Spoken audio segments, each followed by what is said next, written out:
জামাতে ইসলাম জামাতে ইসলামী এগুলো তো আসলে একটা ইন্টারন্যাশনাল সংগঠন। এগুলো হচ্ছে মাফিয়া সংগঠনের মতো, বুঝছেন? এদের হচ্ছে সারা পৃথিবীতেই নেটওয়ার্ক থাকে, কোথাও নাম ভিন্ন। যেমন হচ্ছে এদের কিন্তু সরাসরি হচ্ছে মুসলিম ব্রাদারহুড এর সাথে এদের কানেকশন। সরি। এবং মিশরে কিন্তু হচ্ছে মুসলিম ব্রাদারহুড নিষিদ্ধ হইছে আমরা জানি, এবং আরব ইভেন ইনফেক্ট আরো বেশ কিছু দেশে কিন্তু মুসলিম ব্রাদারহুড নিষিদ্ধ। আমি যেটুকু জানি ইউএই তেও গত বছর নিষিদ্ধ হয়েছে। তো এরা হচ্ছে একটা গ্লোবাল অর্গানাইজেশন, ঠিক মাফিয়াদের মতো।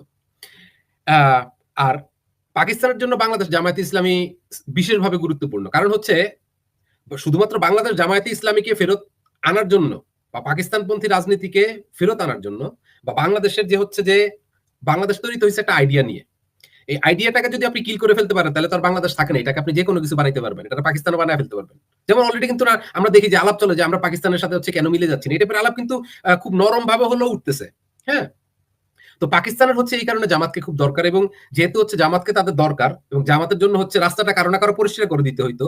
এই কাজটা করে দিছে হচ্ছে মেজর জেনারেল জিয়াউর রহমান। সে এই কাজটা আ জামাতকে হচ্ছে বাংলাদেশের রাজনীতিতে ক্ষমতা নেওয়ার পর হচ্ছে পুনর্বাসিত করেছে, এবং ধর্মভিত্তিক রাজনীতিকে সে পুনর্বাসিত করেছে শুধুমাত্র হচ্ছে জামাতের ফেরার রাস্তাটা প্রশস্ত করে দেওয়ার জন্য। এবং বিএনপি হচ্ছে জামাতের অগ্রগামী একটা দল। যেদিন হচ্ছে জামাত আমি এখানে একটা প্রশ্ন খুঁজে পাই, সেটা হচ্ছে যে মির্জা ফখরুল ইসলাম আলমগীর বেশ কয়েকবার সম্মেলনে বা প্রেস ব্রিফিং এ বলেছেন যে জামাত আমাদেরই একটা দল, আমাদেরই একটা বাচ্চা-কাচ্চা, এভাবে কিন্তু তিনি উপস্থাপন করেন। কিন্তু আবার মানে ৭১ এর সেই স্বাধীনতা, মুক্তিযুদ্ধ এবং ৭২ এর সংবিধান বাতিলের এইসব কিছু বিষয় আসলেই আবার তারা মুক্তিযুদ্ধ সেজে যায়। এই রহস্যটা কি? এরা আবার নিজেদেরকে মুক্তিযুদ্ধের দল বলে দাবি করে।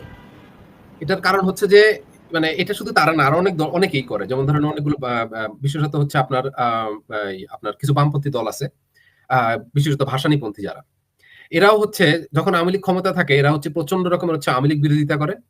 এবং যখন হচ্ছে আওয়ামী লীগ ক্ষমতায় থাকে না, তখন হচ্ছে এরা বিপন্ন হয়ে পড়ে।